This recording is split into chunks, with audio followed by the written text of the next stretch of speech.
जय भीम। मैं डॉक्टर सरला। आज का जो हमारा टॉपिक है पार्लियामेंट है, संसद है। हमने संसद के बारे में पूरे वीडियो बना चुकी हूँ, उसी का मैं चार्ट के माध्यम से शॉर्ट में बताना चाहूंगी। पार्लियामेंट,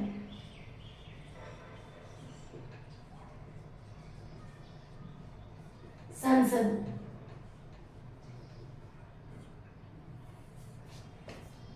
संसद का उल्लेख आर्टिकल 79 में किया गया है। इसको हमने 3 फेज में काटा है, 3 फेज में डिवाइड किया है। राज्यसभा, राष्ट्रपति, लोकसभा। राज्यसभा का उल्लेख आर्टिकल 80 में, लोकसभा का उल्लेख आर्टिकल 81 में, राष्ट्रपति का उल्लेख 52 से 62 में। ये ध्यान रखना है। उसके बाद में अगर चाहें तो उपराष्ट्रपति, उपराष्ट्रपति का उल्लेख आर्टिकल 63 से 73 तक। राष्ट्रपति इंग्लिश में प्रेसिडेंट बोलते हैं। राज्यसभा, राज्यसभा एक स्थायी सदन है। इसका दूसरा नाम उच्च सदन भी है। स्थायी सदन है, ये कभी भंग नहीं होता है, ये ध्यान रखना है। इसका जो कार्यकाल 6 वर्ष का होता है और एज 30, ये ध्यान रखना है। अब देखिए इसकी जो टोटल सीट है, टोटल सीट है 250 है। इसको हमारा जिसको सभी का बना है तो इसने कोऑर्डिनेट किया है। 12 जो सदस्य होते हैं ये मनोनीत होते हैं, और ये मनोनीत किसके द्वारा होते हैं? जिन्हें साहित्य, कला, विज्ञान, चिकित्सा, जो 12 सदस्य हैं वो राष्ट्रपति के द्वारा मनोनीत किए जाते हैं, जिनको साहित्य, कला, विज्ञान, चिकित्सा और सोशल समाज में अमूल्य योगदान रहा, योगदान या विशिष्ट उपाधि प्राप्त की हो। अमूल्य योगदान या स्पेशली उन्होंने कार्य किया हो, ऐसे व्यक्तियों को, 12 व्यक्तियों को सीधे राष्ट्रपति चुनता है। क्लियर? मनोनीत। अब देखिए यहाँ 238 जो मेंबर्स होते हैं वो 238 मेंबर राज्यों और केंद्र शासित प्रदेश से होते हैं। ये आपको ध्यान रखना है। अब केंद्र शासित प्रदेश से कितने मेंबर्स होते हैं? 8 मेंबर्स। और यहां से आप 8 मेंबर केंद्र शासित प्रदेश से रहेंगे तो अपने पास में 2, यहाँ पे 9 मेंबर तो ये रहेंगे, और 2 मेंबर जो हमारे मेंबर्स हैं 229, ये हमारे इसमें राज्यों से लिए जाएंगे। और ये जो मेंबर्स होंगे वो क्या होंगे? निर्वाचित। ये ध्यान रखना है आपको। ये जो मेंबर्स हैं वो सीधे चुनाव के बल पे जाएंगे, न कि आपको सीधे मनोनीत किए जाएंगे। ये चुनाव के, और ये सीधे राष्ट्रपति के द्वारा स्पेशल इन्होंने इस क्षेत्र में, इस फील्ड में कार्य किया होगा तो राष्ट्रपति सीधे मनोनीत कर देगा। अब देखिए ये स्थायी सदन है, स्थायी सदन है, कभी भंग नहीं होता है, कभी भंग नहीं होता है, ये भी आपको ध्यान में रखना है। और इसके जो 1/3 सदस्य हैं वो हर 2 वर्ष बाद, इसके 1/3 सदस्य हर 2 वर्ष बाद रिटायर हो जाते हैं। ये आपको लर्न करना है। अब देखिए ये तो जब कॉन्स्टिट्यूशन बना था तो ये मेंबर के डिसाइड हुए थे, और ये उनका रेशो था किस प्रकार इनका जो कार्यशैली रहेगी वो इस तरह से रहेगी। वर्तमान की कंडीशन अपन देख लें तो वर्तमान की कंडीशन ये रहेगी हमारे मेंबर्स हैं 12 मेंबर, तो वही रेशो रहेगा जो यहाँ था कि जो राष्ट्रपति के द्वारा मनोनीत किए जाते हैं, मनोनीत होते हैं।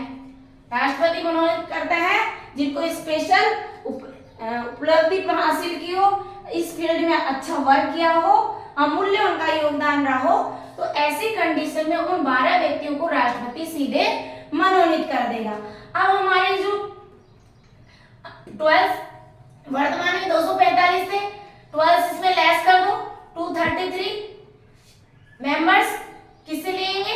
राज्यों से। और राज्यों से लेंगे तो क्या करेंगे? राज्यों से लेंगे। अब राज्यों से लेंगे तो कैसे लेंगे? लिए जाएंगे चुनाव के द्वारा, ये ध्यान रखना है। यहाँ हम वोट के माध्यम से देंगे या सीधे मनोनीत करेंगे। अब यहाँ जैसे 233 मेंबर है, इसको भी आप डिवाइड करना है कि यहाँ 8 मेंबर घटा दीजिए, और 8 मेंबर अपने कहां से हो गए? केंद्र शासित प्रदेश में से, और जो शेष बचेंगे वो यहाँ पे राज्यों से लिए जाएंगे। ये आपको लर्न करना है, ये डेटा वेरी वेरी मोस्ट है। यहां तक क्लियर? यानी 225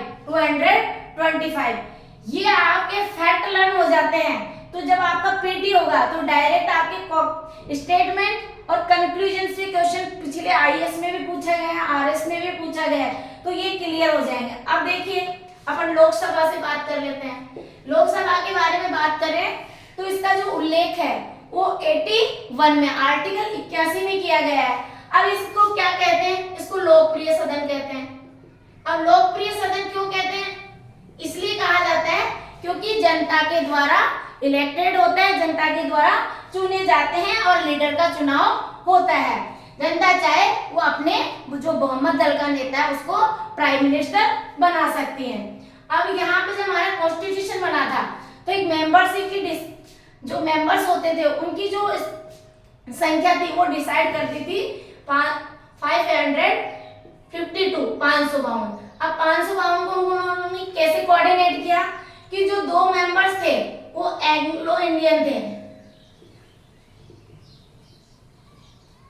ये 2 मेंबर्स एंग्लो इंडियन थे जो राष्ट्रपति के द्वारा चुने जाते थे। और कैसे चुने जाते थे? सीधे मनोनयन के माध्यम, बिना वोट के, आपकी भाषा में बिना वोट के सीधा राष्ट्रपति 2 एंग्लो इंडियन बना देता था। अब देखिए ये चार्ट आप लर्न कर लीजिए, पूरी हिस्ट्री आप राज्यसभा, लोकसभा, राष्ट्रपति की क्लियर हो जाएगी। इससे पिछले आप वीडियो देख सकते हैं, मैंने पूरी थ्योरी डेटा टू डेटा कर रहा है। अब देखिए 2 मेंबर्स यहाँ कम कर दीजिए, यहाँ मेंबर्स कितने रहे? 550। इनका क्या होता है?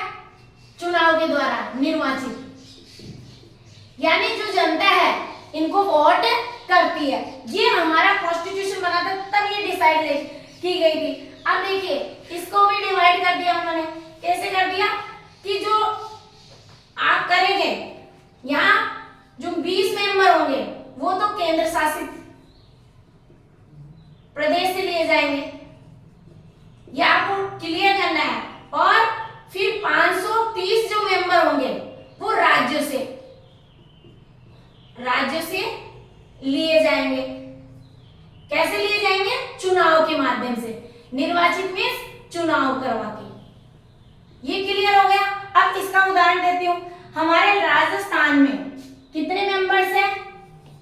राज्यसभा के 10 मेंबर राजस्थान में, ये ध्यान रखना। ऐसे ही क्यों इसको कोऑर्डिनेट किया हो कि सभी राज्यों से ये मेंबर्स होंगे। ठीक इसी प्रकार जो राज्यों से, जैसे राजस्थान में लोकसभा सीटें कितनी हैं? 25। तो ये 25 ऐसे करके टोटल जो हमारे राज्य हैं उनमें से कितने मेंबर्स लिए जाएंगे? 530 चुनाव के माध्यम से। और चुनाव के माध्यम से ही 20 मेंबर केंद्र शासित प्रदेश से लिए जाएंगे। क्लियर फंडा? अब देखिए, अब आप यहाँ पे करेंगे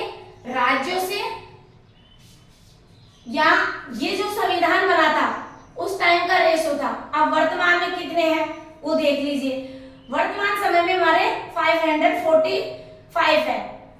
वर्तमान में मेंबर्स हैं लोकसभा में वो कितने हैं 545। 45 हम सीधे दो तो एग्रो इंडियन से होंगे,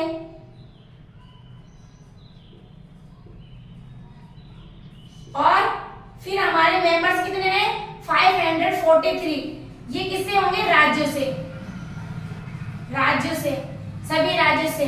ठीक है, जैसे अपने राजस्थान में कितनी है 25 सीटें हैं। अब इनको भी कोऑर्डिनेट कर दिया है राज्यों से चुनाव के माध्यम से। ये 545 जो मेंबर होंगे चुनाव से होंगे, निर्वाचित चुनाव से।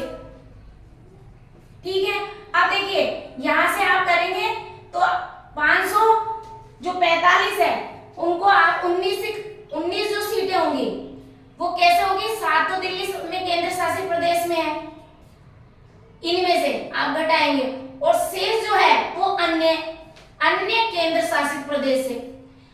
ये टोटल 19 सीट घटा के जो शेष सीटें होंगी वो राज्यों से लिए जाएंगे चुनाव से। क्योंकि हमने किस तरह से कह दिया है कि वर्तमान में जो हमारा लोकेशन देखे जाए तो टोटल हमारे जो केंद्र शासित प्रदेश है वो 8 है, ये ध्यान रखना है।